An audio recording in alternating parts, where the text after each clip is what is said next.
Hi there guys, and welcome to another Bloudam episode. So after all the interest we had in the video that me and Quentin did about the white streamers that we did not catch, I decided to make more videos of tackle and tackle talk, and so I decided what better place to come there where I buy all my stuff from bait, hooks, my reels, my rods, everything I need from baiting up. So we decided to come and talk to Johan at Extreme Fishing in George, and today we're going to talk about grunter fishing, estuary fishing for grunters. So if you haven't subscribed to the channel, please subscribe to the channel, leave a comment, and we're going to dissect the whole thing about from rods, reels, lines, leader lines, sinkers, hooks, swivels, how to get your bait, what you need to get your bait. So we're going to dissect everything from A to Z, everything you need to know about grunter fishing. We're going to talk about expensive reels and rods. I'm going to talk about more about affordable when you're just getting started out, or something that you can buy for your kids. The size of the reels, the thickness of the line, everything. So yeah, I hope you enjoy the episode.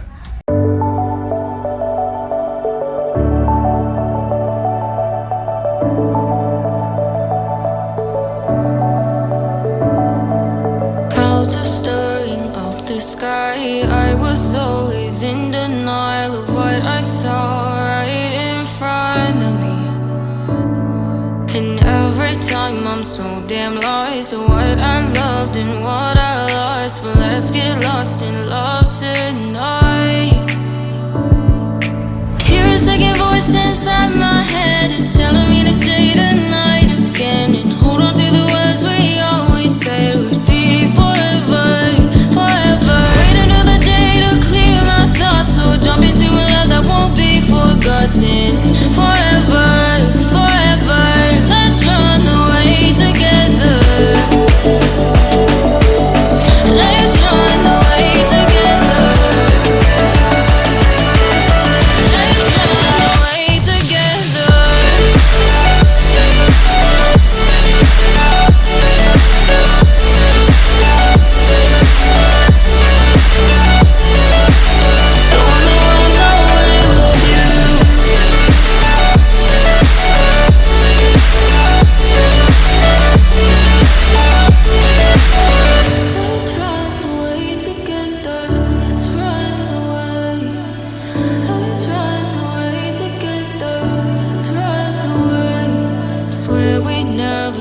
Goodbye, fall asleep to lullabies with something that I thought I'd never find.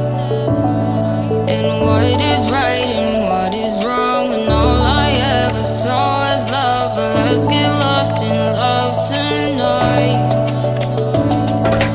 Hear a second voice inside my head, it's telling me to say the night again, and hold on to the words we always said would be forever.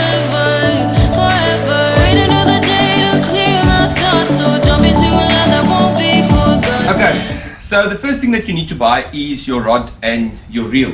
So we're going to start off with a affordable rod and reel, and I'm going to ask Johan to get in here. A good size reel, Johan, is going to be your 2,500 to your 4,000 reel size. So we are talking about the Akuma Azaki. Entry level price for the 2,500. This is the 3,000. Yeah, the 3,000, the 30 Azaki 30 is 329. So that's a very affordable reel. Two bearings. One ball bearing plus one anti-reverse bearing for better stop on the anti-reverse. Okay, so yeah, if you're gonna start off and you're gonna fish with braid, you can go a little bit smaller on your reels.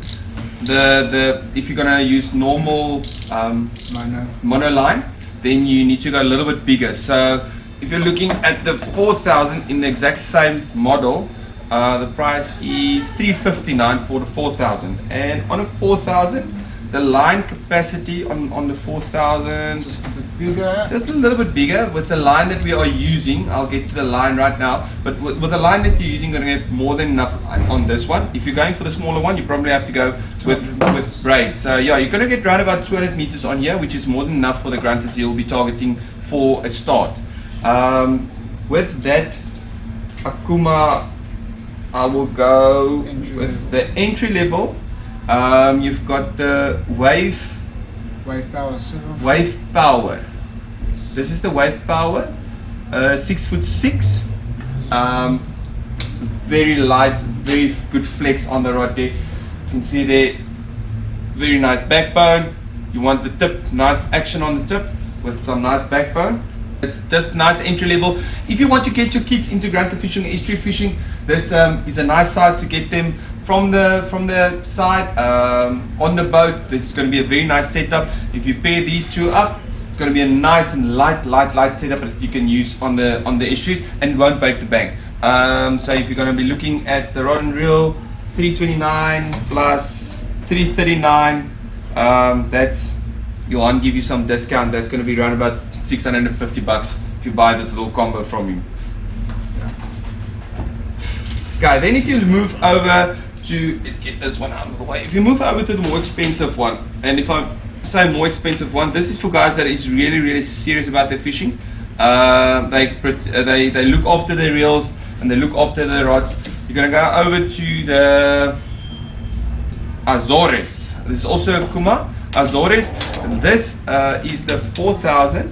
Oh, it is so smooth, guys. It is really 1,500 rand for this one, and then you're gonna pair that with the Recon inshore Akuma rod. This thing is so light, guys, and the bend is insane.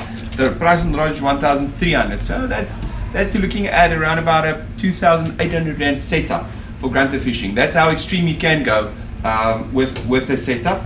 But I mean, it really is worth the bucks if you're going to look after your gear. We're going to do a whole episode about just real, what do you call it?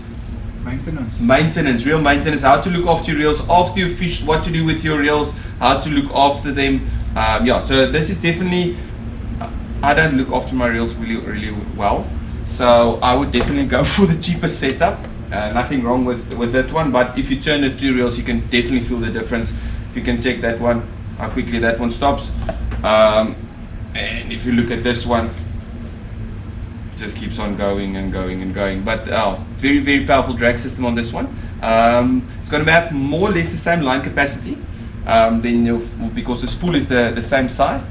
But yeah, that's talking about your rods and your reels. As you can see, this one, it's very light, guys. This rod is so light, and that's what you want.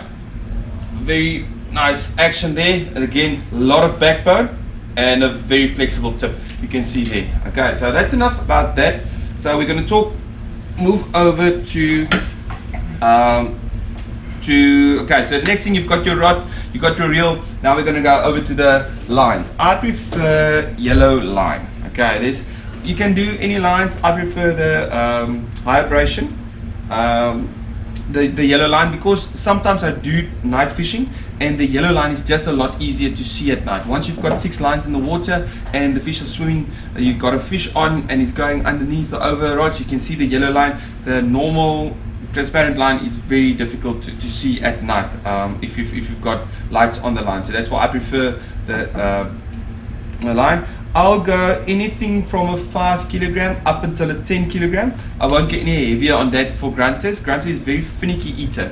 They're very skittish. Once they feel the line, once they feel too much line weight, they'll drop the bait. Another thing why we go very light tackle and light line is that mostly we're fishing currents. And if you're casting from shore, in estuaries, you'll always cast into the current, then there'll be a drag on your line. So the thinner your line, the less drag you'll have. The same thing when we're fishing off boats. Even though we're putting out 6 lines at the back, some of the lines you do cast to the side, and the less strain you put on that line with current, the better you'll stay in place where you actually want to cast. Okay, so you've got your reel, you've got your line on your reel. Let's talk about braid quickly. So guys, if you're looking at braid, it's a lot more expensive. Let's start there. 300 meters, 410 rand. This 5 kilogram is 600 meters for 135 rand. But this is 15 pounds. So this is a 6.8 kilogram. This is 0.12 millimeters. And this one is 0.25. So it's exactly the half of the nylon, the what do you call it?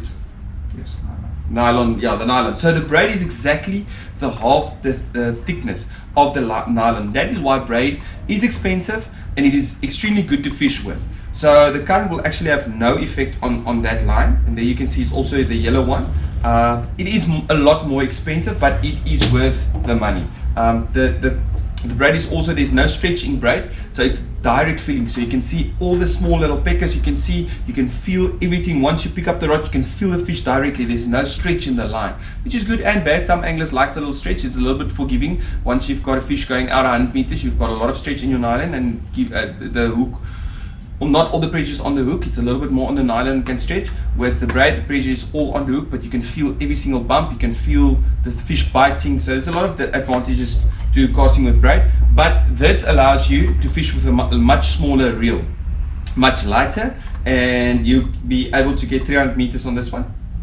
Yes. Okay, you'll be able to get on the 3000, you'll be able to get 300 meters, whereas you're going to struggle to get 200 meters of nylon on the 4000. So that's the reason why the braid is another option to fish with. Okay, so now we've got that. Let's move over to our hooks. Okay, let's move over to our hooks. Okay, so depending on what bait you're going to use, I'll say that all depends on what size hook you're going to use. I've got here size 1 landed hook, and then I've got a 2.0 and I've got a 4.0. Okay, so if I'm going with bloodworms and bigger worms, bigger baits, then I'll definitely go with the 4.0s. If I'm fishing with lintworm, tapeworm, or small pink prawns or stuff like that, I'll definitely stick to the size 1s. And your 2.0 is a very average size for mud prawns or pink prawns. Your smaller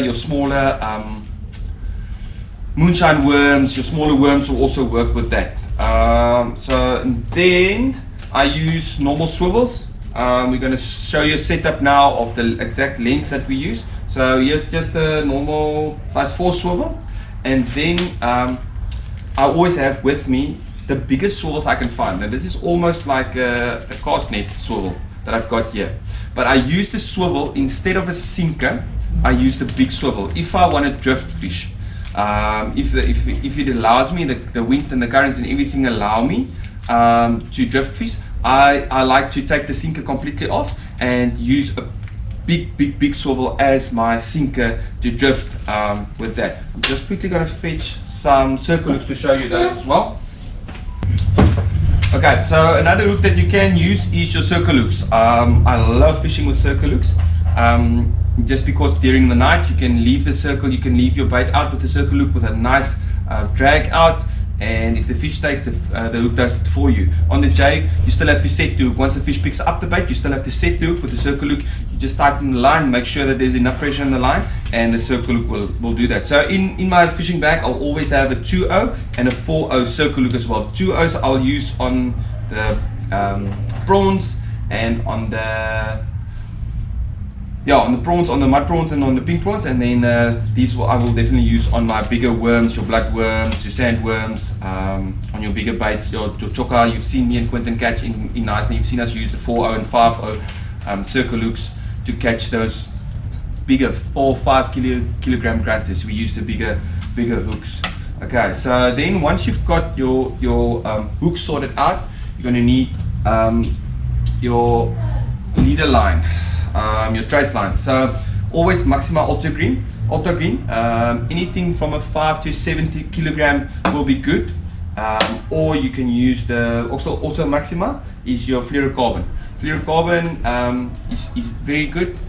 It's a lot tougher to get through, bite through. So especially if you're fishing for drifting, you can use this. It does sink to the bottom. So this line is more will float a little bit more. This one sinks a little bit more to the bottom, and you actually want your bait on the bottom if you're drifting with the heavy swivels. So yeah, this Fluoro or Maxima Ultra Green, that's the two that I'll have in my bag. Okay, now over to the sinkers. Now this is a very old traditional way. Both methods is sliding sinkers that we use. So you can go anything from a very small sliding sinker to a little bit of a bigger one. That all depends on the current, where you're fishing.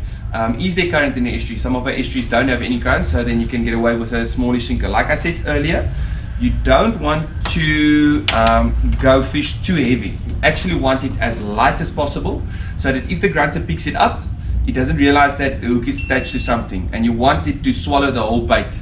So that's why you don't want the sinker to be too heavy. You want a nice and light setup on the sinker. Okay, so that's your ball sinker. You basically just put that on the line. I'm going to show you now how to put that on a line with a ball sinker, sliding sinker setup. But this is the sinkers that we prefer. You get them in a 1 ounce, 2 ounce, 3 ounce, 4 ounce. You get them all the way up. But yeah, I like to fish, and you've seen it in our videos, I like to fish with the cone sinkers. So yeah, that just the reason for that is if you cast a ball sinker and it goes and it rolls, it can roll anywhere. It's round, it can roll anywhere in the sand, so it rolls and rolls and rolls. The cone sinker only goes round. It can only go in a little circle, and it actually digs himself in, so it can't go anywhere, it doesn't roll anywhere. So if you've got 6 lines out with proper 2 ounce, 3 ounce cone sinkers, you're much more likely to have your bait in the place where you want them, and not rolling everything together with a current. So yeah, let's get to a setup. Let's get to a setup of this whole thing. Okay, so the first one we're going to do is a circle hook, but the setup stays exactly the same for the J hook. I'm just going to show you how the circle hook. Okay, so the circle hook, put the line through the front, then you give it a nice couple of twists on the stem. Make sure that you put it in from the back. Okay, tighten that. Okay, and there's your first thing. Around about a 1 meter, 80 centimeters, 70-80 centimeters to 1 meter. I like to fish with bigger hooks as well. If you fish with the smaller hooks, your size 1, most of the time your bigger grunters will swallow that and you get gut hooked, and that's something that you don't want to do. You don't want to gut hook the fish, because then it becomes very difficult to release it.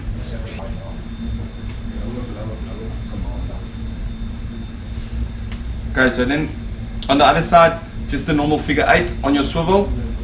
Okay, so there you've got your hook trace. Okay, so this is how I do my sliding sinker. Swivel, round about 30 centimeters of line, and then on the other end, is that little cone sinker now? I'll put my cone sinker. So the reason that I do this is it catches a lot of the grass, and sometimes it does happen on your ball sinker that a little sand gets stuck in there, and then the sinker gets stuck on the line, or it makes the line weaker as the sand and the sinker sliding up and down your line. So in this way you can't have that. So this is going to be my main line.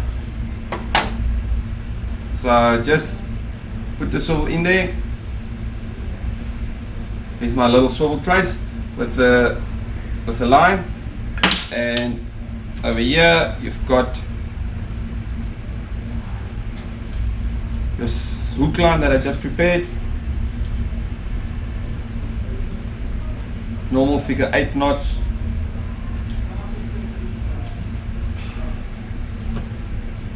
Yeah, I know I'm supposed to use the scissor, because if you bite it, it leaves little places to hook. If you snip it off with a scissor, just a clean cut, and there won't be any tangles. Okay, so there's your main line. Sliding sinker, once the fish picks it up, doesn't even know about it, sliding sinker like that, and onto your hook.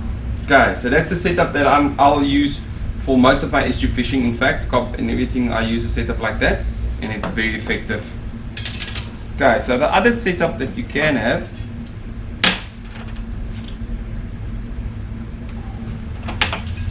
is with your little ball sliding sinker. It does exactly the same,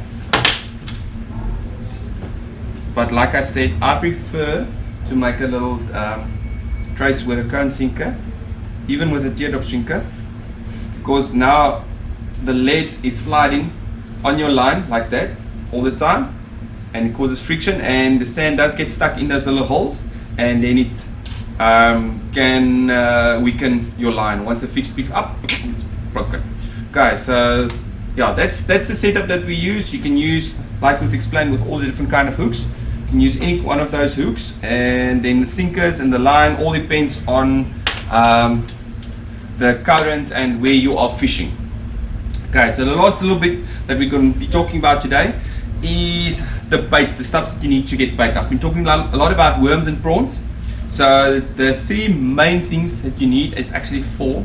Something I forgot to mention before we even started the episode was, please make sure that you have your fishing license and your bait license with you. You can get those at any post office, but yeah, please make sure that you've got those two things with you. Okay, so the first thing you're going to need is your prawn pump. This is a Novatia.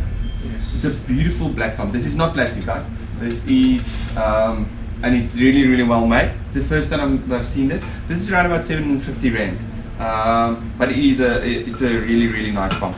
Hold it, suction. Oh, look at that.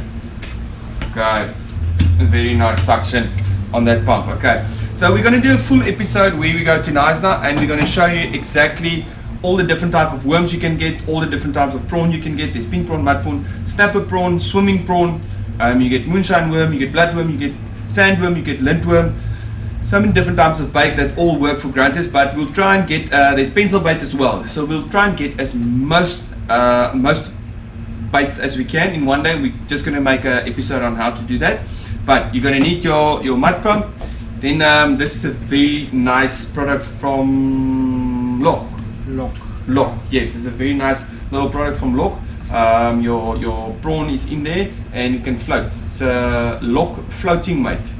So yeah, that's a very nice product. It's got little holes here at the back, and once you're in the water, let it float, and once you want to go onto the boat, you just pop it back into your little bucket. Yeah, great product.